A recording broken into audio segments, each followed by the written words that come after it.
This segment of the Chopin podcast is brought to you by the Chopin Foundation of the United States, dedicated to promoting young American pianists and making Chopin's music accessible to all. The Opus 44 begins with almost a snarl, but very quiet. Ooh.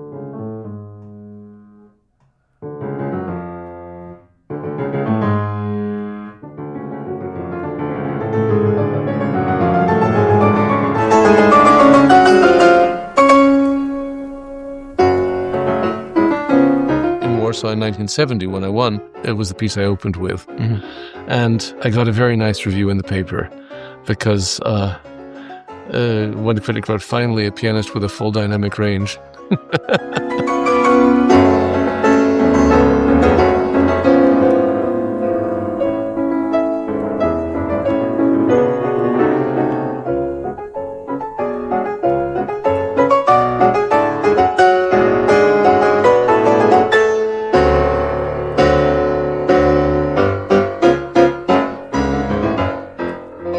In Chopin's most tragic work, look at all this red here. This is not anybody's blood. This was a Sharpie that leaked many years ago, but I love it. I think you don't let us know what it actually is. This was Garrick's Blood, Sweat, and Tears, the one in this piece. But in any case, the theme, I'll just try to play the theme.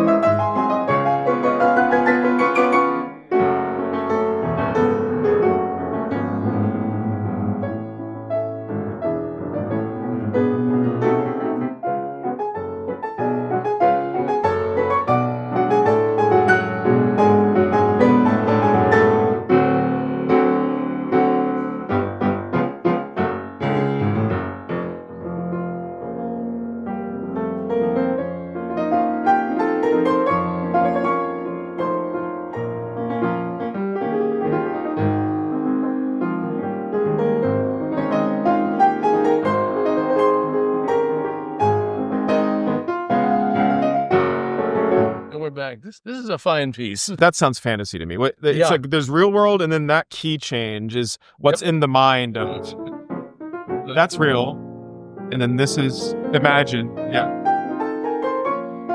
And here Chopin does the great composer trick of writing a scale and making you think it's a great tune. Mm-hmm. Something that Rachmaninoff is very good at too.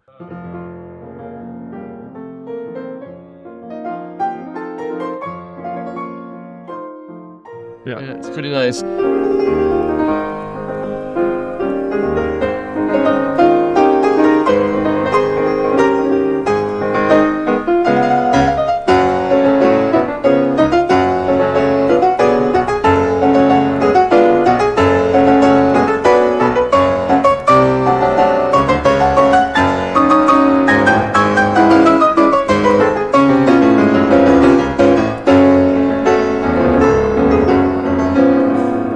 Goes back to the dreamy state, except he gives the pianist one of the biggest challenges, which is a scale in octaves. Yep. Also unusual for Chopin. Mm-hmm. Chopin writes very few pure octaves, and I probably cannot play that.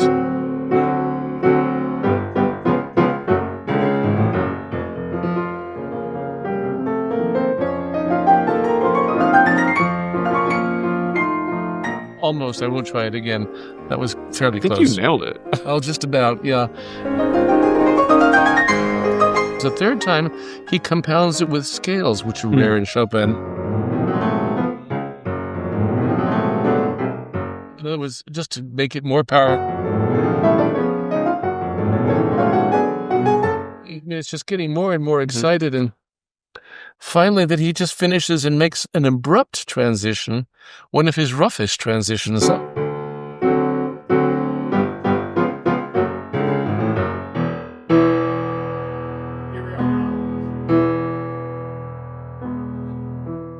So we're going somewhere, right?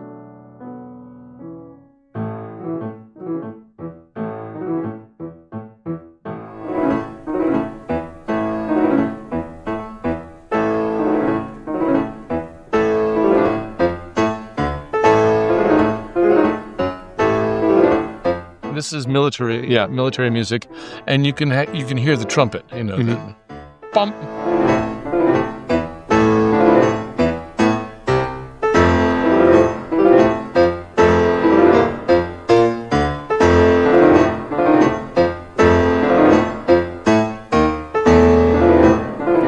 This section has two sections. It builds, and then it gets softer. But it gets interrupted by the dream sequence again.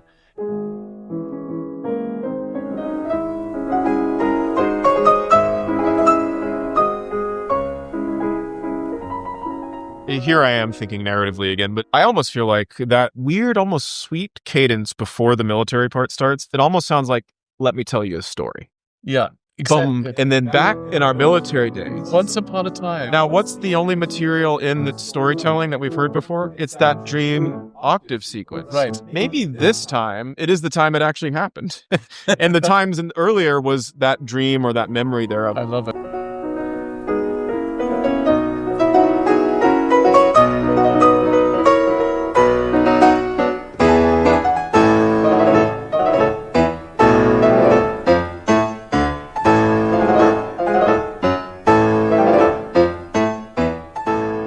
Turns out that Opus 44, as I read in the Alan Walker biography, was originally conceived as a Polonaise fantasy.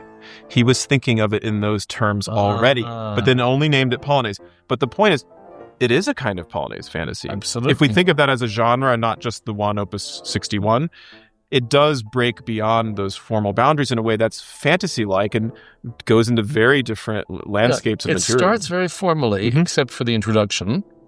And then it repeats and repeats and repeats, and then suddenly it has this other thing. Yeah. And after that section's over, there's a mazurka.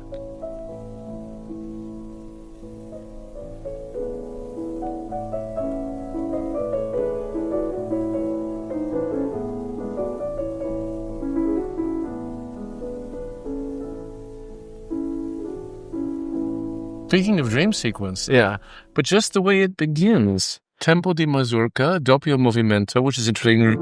Not the retard, but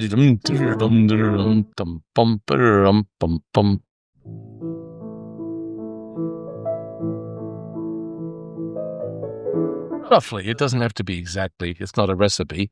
And this mazurka repeats a lot. There's also a question of how do you deal with time inside of this? It's very expansive. So many pianists, especially younger ones without experience, want to play the tune when they get in.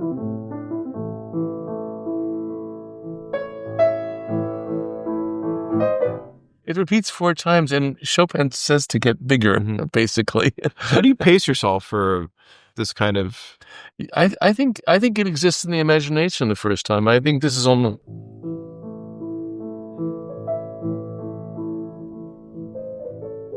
Like you heard it from far away almost. From far away. Is it real? I don't know. And also the tune itself, da-da-da-dum, ba-da-da-dum, da-da-da-dum, da-da-da-da. It's also eating its own tail. Like interesting. Well, you can almost say in Chopin, there's 2 types of singing. There's the kind of singing where you're singing, and then there's the kind of singing where you're hearing the singing. Yeah. This is hearing the singing. Yes. Something else is being sung to you. Yeah, and is it even... Yeah, and it could just be up here in our heads. Yeah. This sounds like it's out there. It's in the distance. Yeah.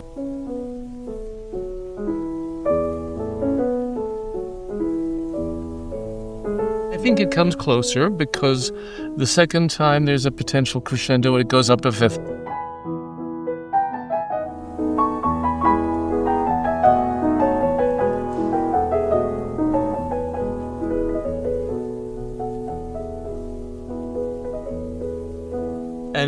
But one of my favorite things in it is that develops.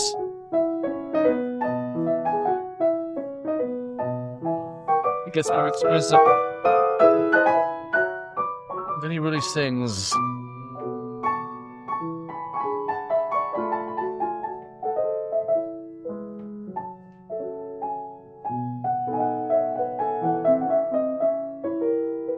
And the third time, he gets it more excited.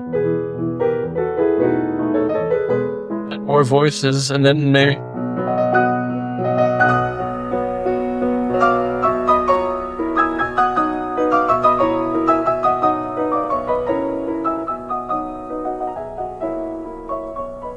For me, that's real singing, where you're singing, and it's heartbreaking, I find. And I just love...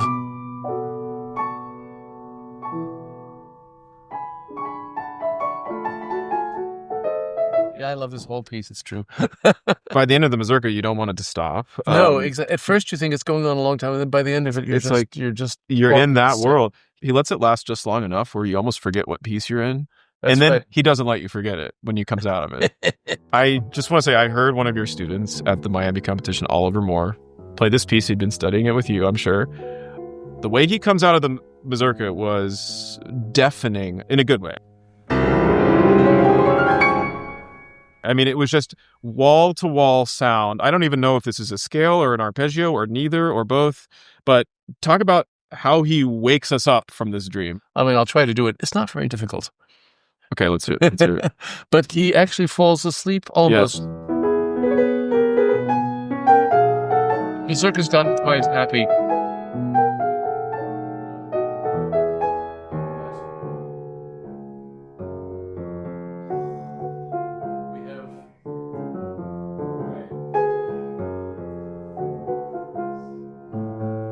Good luck. Something like that.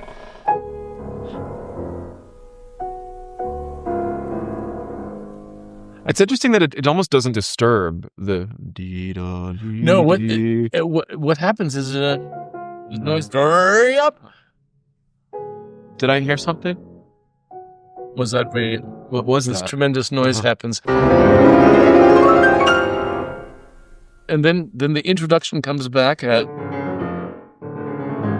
And then we're back with a recap of the Polonaise until you get to the coda, which is just incredibly heartbreaking. This is where I feel like the tragedy really comes to bear on the subject. Because so far, I mean, when the theme returns, we're reminded how proud and sort of self-assured the theme is. Quite undefeated. The coda feels like the tragedy's been eating away. Yes, and he really ramps it up.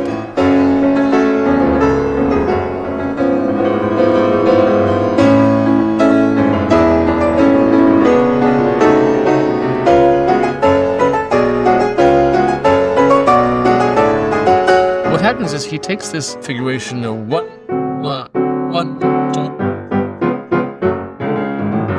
and he develops that kind of like Brahms might. So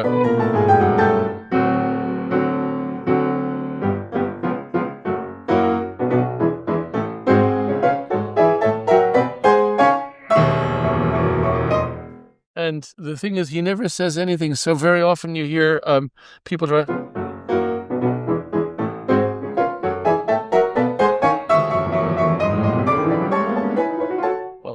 That's actually, to me, ludicrous. Yeah. So I think this is a case for great rhetoric there, and I think as the double bass players do now, they all have that extra string down to C just for depth of sound. I think it works. Okay. It is another point of unity because we had these trilly, scoopy things before. Yes. This is almost like the cello etude. The cello etude we have with is long. Yeah, and we've had these trills in this piece. Right.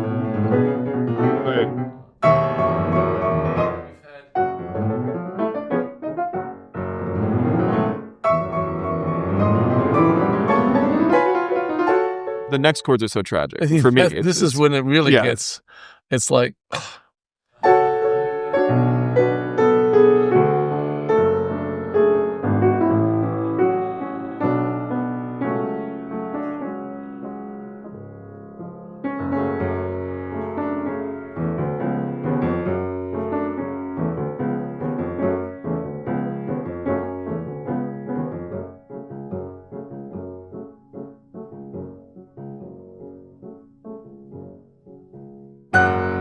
However you treat it with guitar tone, I don't remember. But I mean, for me, this incredible climax, which is hysterical.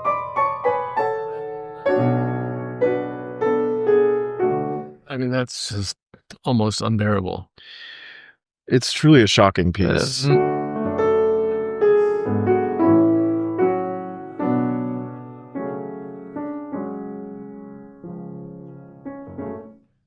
Yeah, it's truly tragic, and of course, in that way, mirrors so much of Polish history, which is getting wiped out, getting conquered, getting not only not being on the winning side, simply not able to defend yourself because of geographical and political and historical reasons.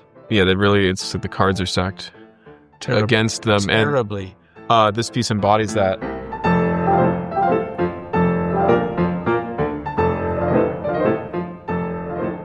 This episode is brought to you by the Chopin Foundation of the United States, founded by Lady Blanka Rosenstiel, who lived through the German occupation of Poland as a young girl, during which time the Nazis banned Chopin's music from being played.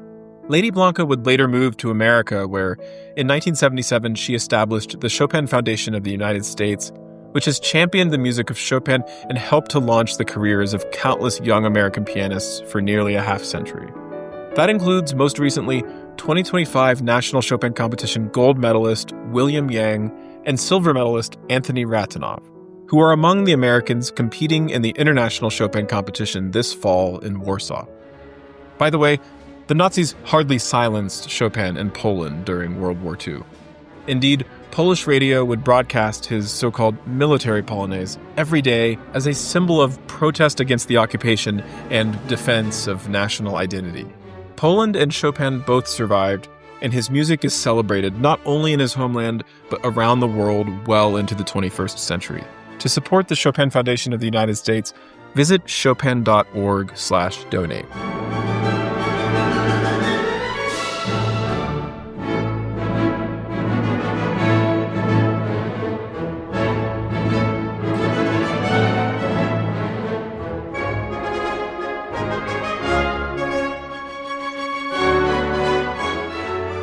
Opus 40 has the so-called military Polonaise, and it's in the relative key of this F sharp minor one, and it shares that and has nothing tragic about it. I was going to say it shares the broader military quality, but it doesn't have any of the despair and tragedy.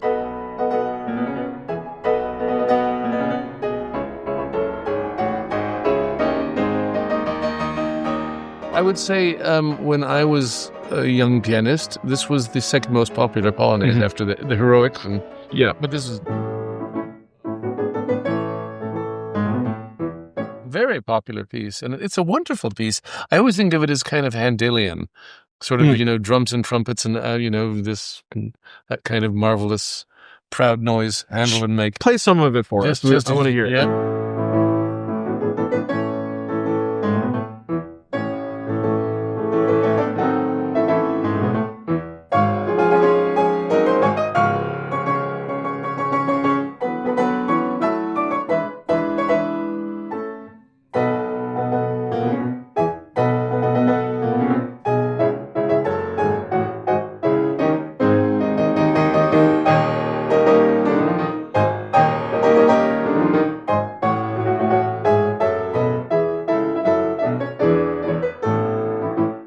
It's great. It's simply great. And it's hard. It's hard, It's very hard. It takes it under...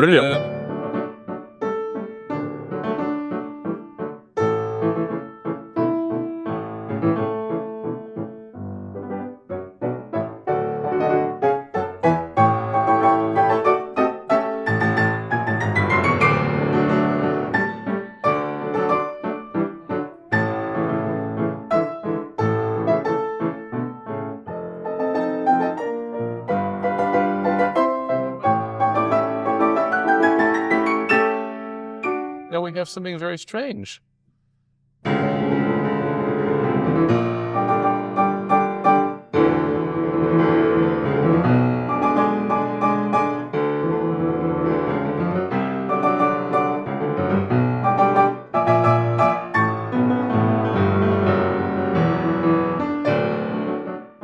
Isn't that interesting? Is that some kind of snare drum? I mean, it's militarism. It's practically Sousa, you know.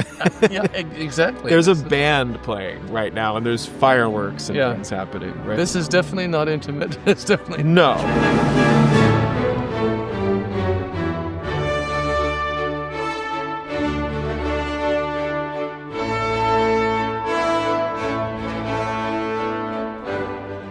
We said the heroic Polonaise was the most public piece. Maybe it's this one, Maybe just because this was so formally, clearly This is outdoors.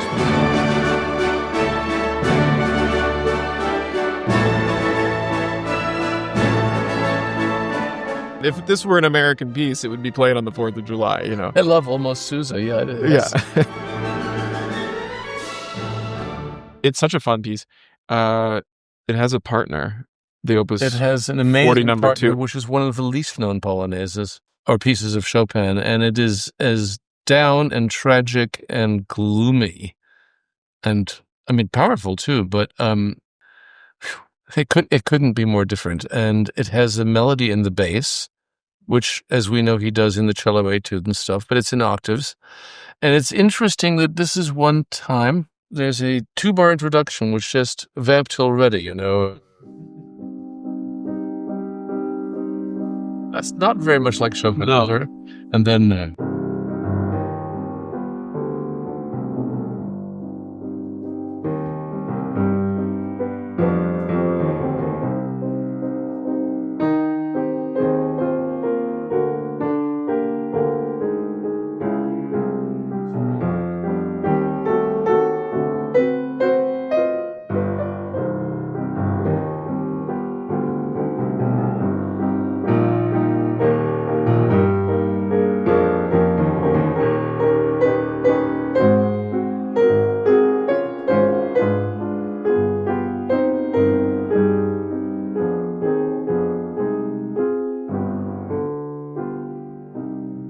And then the second time you play that theme, you're supposed to play it loud. That's what he says. Well, if Opus 44 is the tragic Polonaise, this is the morbid Polonaise. Oh, I don't absolutely, know. absolutely. It's like he thought to himself, how could I write as different a piece as possible from the first one? Yep. And then he breaks out of the morbidity in the second section of the A section. I mean, he gets militaristic again, but it also then threatens to get lost in the way that this does. Let me just play it.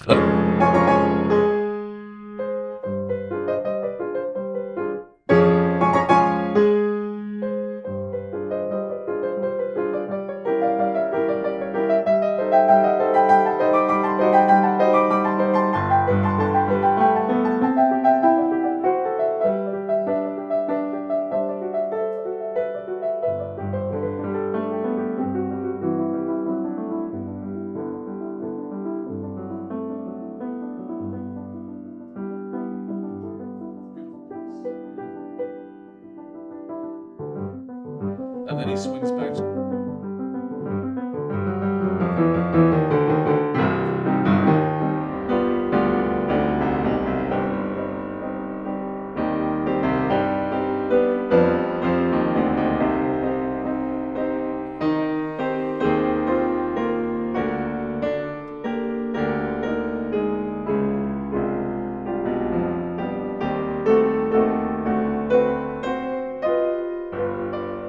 It's a wonderful piece, and the trio of it has bizarre harmonies.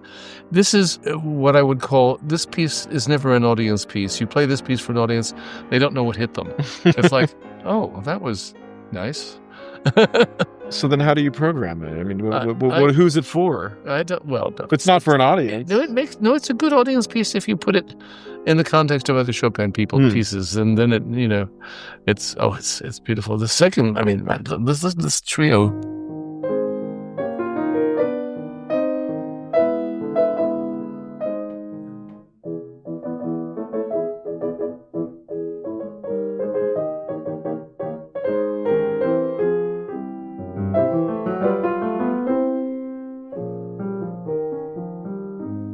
And with those little sort of ghostly dream little ghosts dancing at Polonaise.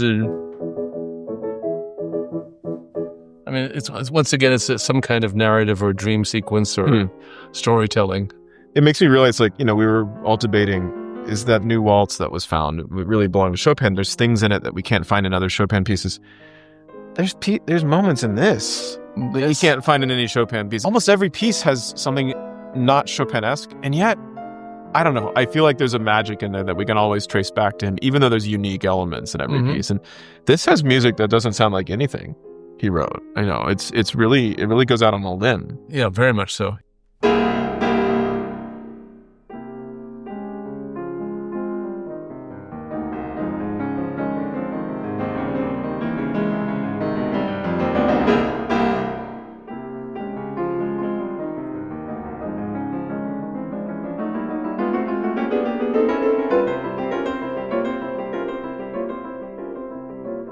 If you liked this video, consider supporting my Patreon, where I've been posting bonus content with many of the guests who've appeared in this series.